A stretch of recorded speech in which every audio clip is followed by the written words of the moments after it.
All right, real quick. So we've looked at the rise of Napoleon's empire. We looked at the expansion of it in that map activity. Real quick, let's look at his collapse. The goal here is for you to be able to explain how Napoleon's strategic mistakes weakened his empire and led to his defeat. So let's fill in those blanks as we go along. I've marked the answers you need to fill in with red to make it a little easier for you.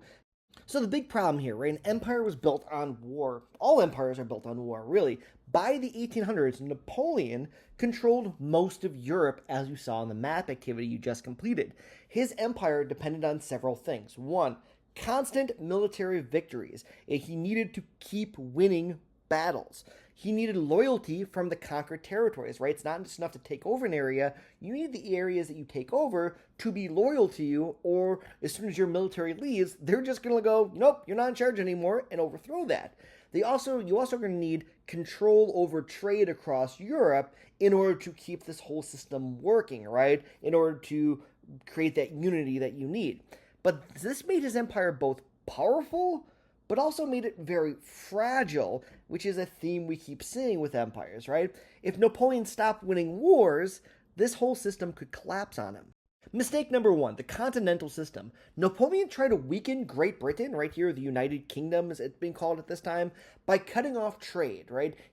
Great Britain was not part of his empire, and they're his big threat, his big challenge. And he wanted to weaken them by stopping them from being able to trade with any other European countries that he controlled, and thus harming their economy. So Napoleon created a blockade he called the continental system, right? This dashed line here, essentially, that says, you British, you can't trade with anything or anyone inside these territories.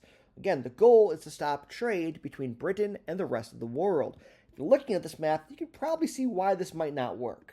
The plan fails, and here's the big problems. One, the British were basically they're an island empire. They have a very strong navy, and it was much stronger than Napoleon's navy.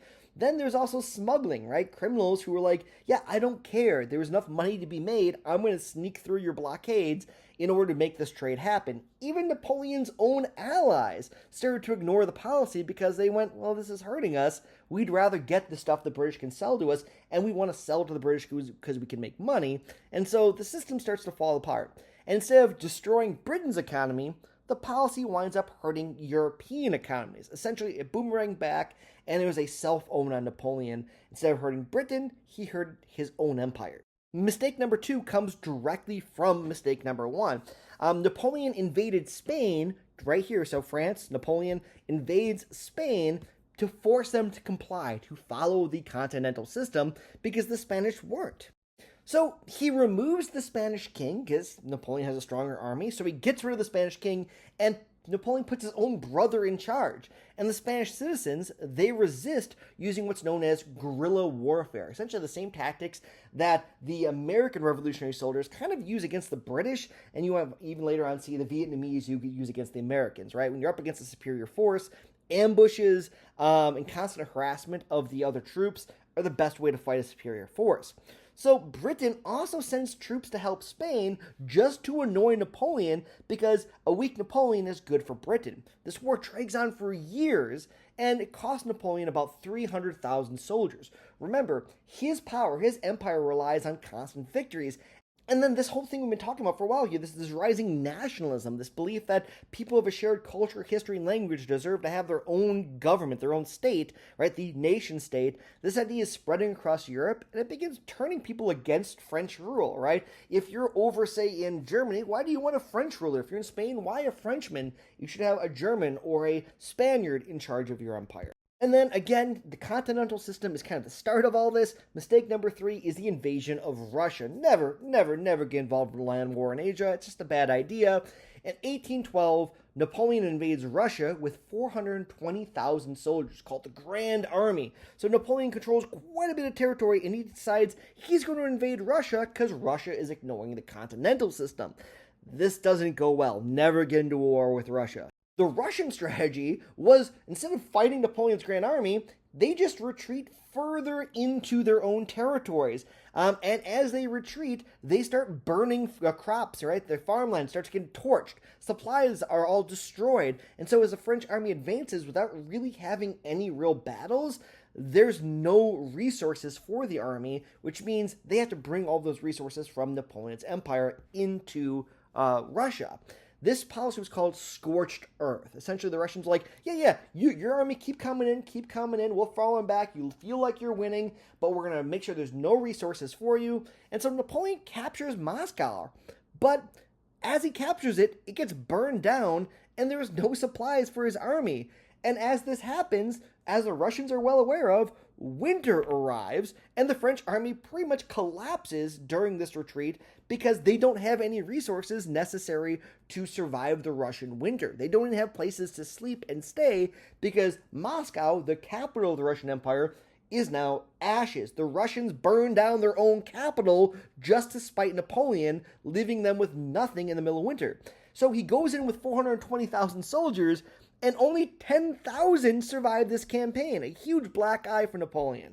The big consequence here of Napoleon's defeat is that after the Russian disaster, the European powers kind of rally together, they unite against him. You got the British, the Russians, the Prussians, which are a different group, the Austrians, and the Swedes all kind of team up against Napoleon, and they finally defeat him in 1813, and he's forced to abdicate, that is, give up control over for the French, and he is exiled, basically sent to the island of Elba off the coast of Italy, and said, this is where you're going to live for the rest of your life, don't ever think about coming back, you're done. Of course, he escapes, briefly returns to power for about 100 days, and he's finally defeated by joint armies of Europe at the Battle of Waterloo in 1815. This time, the joint European powers, they don't exile him to an island off of the Italian peninsula, they put him in an island in the middle of the Atlantic where he dies, we think of stomach cancer or some other ailment, and never really returns back to power. Well, this Napoleon never returns back to power, Napoleon III does, but that's another story.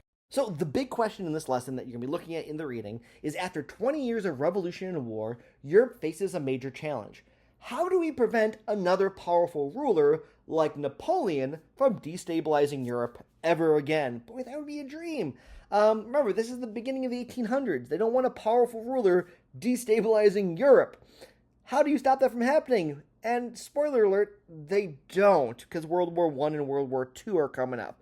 There's the European leaders to answer this question. They gather in the city of Vienna, which is in the Austrian-Hungarian Empire, the Habsburg Empire, and they put together what's called the Congress of Vienna, a meeting of these European leaders to try to figure out how to reshape Europe after the Napoleonic Wars to prevent another Napoleon from happening. And that's what you're going to read about today.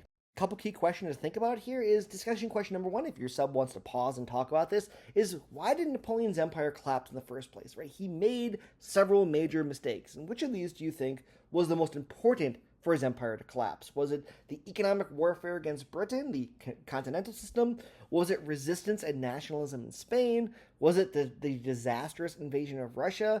And then what does all this tell you about the limits of an empire being able to, well, last long term? So you can pause and discuss if you'd like. Second discussion question to consider is what should Europe do now, right? After Napoleon's defeat, European leaders have to decide how to prevent another Napoleon from conquering Europe. What do you think they should do, right? How should they stop this from ever happening again? And there's many different ideas you might come up with. So stop, talk about it, see what you think. Because the European leaders are about to meet in Vienna to try to answer this exact question in the reading you're going to be doing after this discussion. So, all right, I'll leave you there.